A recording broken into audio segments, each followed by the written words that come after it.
여러분, 왕이 될 운명이었는데 그걸 스스로 포기한 왕자가 있다면 믿으시겠어요? 오늘은 바로 그 이야기, 역사상 가장 놀라운 인물 중 한 명인 요나단의 상을 들여다볼 건데요. 손동원 박사님의 신학적 분석을 통해 진정한 리더십이 뭔지 한번 파헤쳐보겠습니다. 자, 이 문장 정말 강력하지 않나요? 손동원 박사님은 바로 이 역설, 왕관을 쓰는 게 아니라 오히려 그 자리를 비워주는 희생이야말로 진정한 리더십이다라는 이 역설을 가지고 요나단의 삶 전체를 꿰뚫어 봅니다. 그러니까 왕자의 가장 위대한 행동이 바로 자기 왕국을 포기하는 것이었다는 거죠. 정말 대단하죠?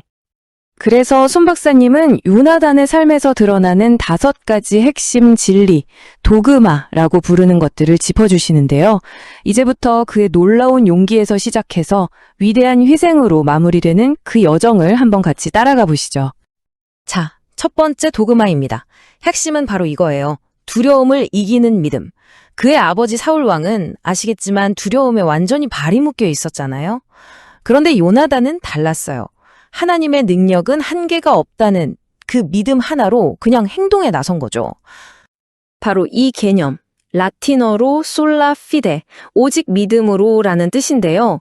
이게 바로 요나단의 첫 번째 큰 행동을 이해하는 열쇠가 됩니다. 믹마스 전투 기억하시죠? 정말 말도 안 되는 불가능해 보이는 상황이었는데 그는 오직 하나님만 믿는 그 확신 하나로 버텼던 겁니다. 이 말이 바로 그의 생각의 모든 걸 보여주죠. 주님께서 우리를 위해 일하실지도 모른다. 주님께서 구원하시는 데에는 많고 적음이 문제가 되지 않는다. 와, 진짜 대단하지 않나요? 딱 자기 무기 든 부하 1명 데리고 공격을 시작한 거예요. 군대 숫자가 많던 적던 그건 하나님한테는 아무 문제도 안 된다고 믿었던 거죠. 손동원 박사님은 여기서 두 사람을 아주 날카롭게 비교합니다. 요나단은 믿음으로 먼저 치고 나간 거라면 사울은 어땠나요? 그냥 두려워서 망설이고만 있었죠. 제도에 갇혀서요. 이건 정말 하늘과 땅 사이의 리더십 모델을 보여주는 겁니다. 자, 이제 두 번째 도그마로 넘어가 볼까요? 이건 왕관보다 언약에 대한 이야기입니다. 바로 요나단과 다윗의 그 유명한 어찌 보면 혁명적인 우정에 대한 건데요. 이게 그냥 둘이 친했다. 이런 차원이 아니에요. 이건 정말 깊은 신학적 선택이었습니다. 성경을 보면 요나단의 네페쉬, 그러니까 히브리어로 영혼, 그 자체를 의미하는 단어인데요. 이 네페쉬가 다윗의 영혼과 하나로 묶였다고 표현해요. 손 박사님은 이걸 단순한 감정적 연결이 아니라 하나님 앞에서 두 사람의 존재 전체가 하나로 합쳐지는 그런 영적인 연합, 언약이라고 설명합니다. 정말 깊은 의미죠. 자, 바로 이 장면인데요. 정말 상징적인 순간이죠. 요나단이 자기가 입던 왕자의 옷, 그리고 자기 무기까지 칼, 활, 허리띠 전부 다 벗어서 다윗에게 줍니다. 이게 뭘 의미할까요? 한학자는 이걸 신학적인 왕위 포기라고 불렀어요. 말 그대로 이 왕위는 이제 네 것이다 라고 온 세상에 공개적으로 선언한 거나 마찬가지였던 거죠. 그러니까 이 행동 하나로 모든 게 설명됩니다. 요나단은 자기가 태어날 때부터 가졌던 왕위 계승권보다 다윗과 맺은 그 신성한 언약을 더 중요하게 여긴 거예요. 이건 자기 아들을 죽이려고까지 했던 아버지 사울의 그 끝없는 질투와 야망과는 정말 완전히 정반대의 길이었죠. 세 번째 도그마로 가보겠습니다. 권력보다 진실. 여기서는 요나단이 얼마나 용감한 중재자였는지가 드러납니다.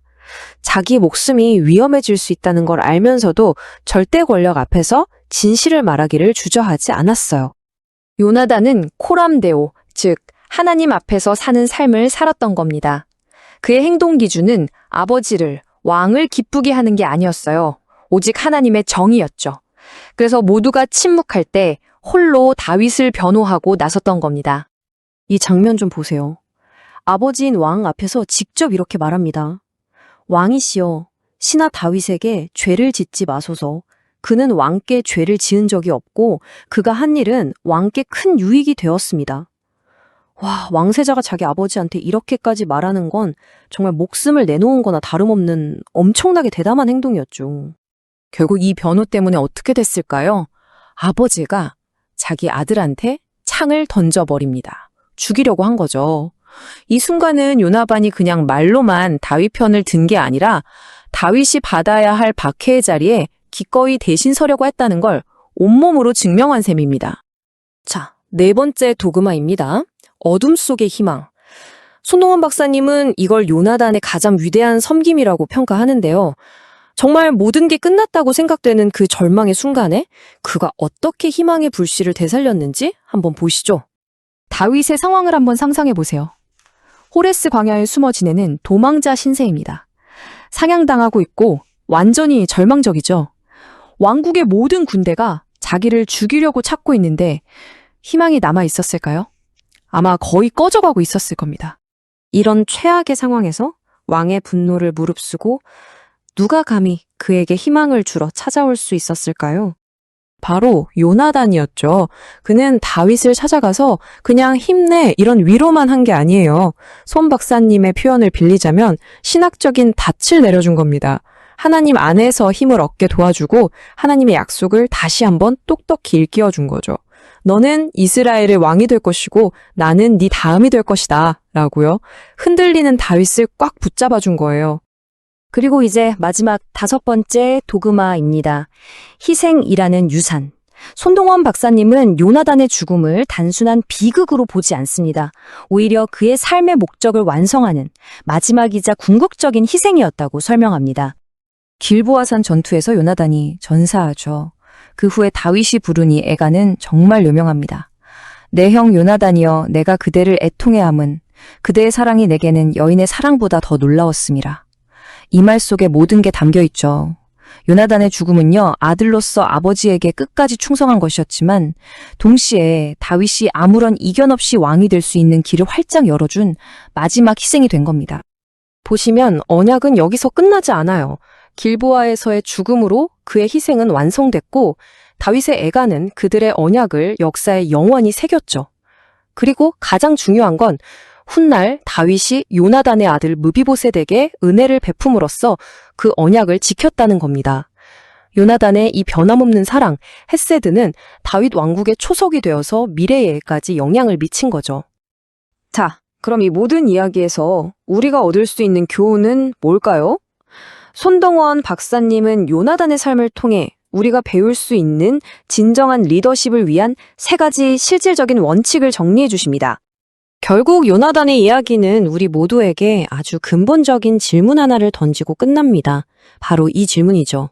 우리는 더 위대한 왕국을 세우기 위해 과연 어떤 왕관을 내려놓아야 하는가? 여러분의 삶에서 또 저의 삶에서 우리가 내려놓아야 할 왕관은 무엇일까요? 한번 생각해 볼 만한 질문인 것 같습니다.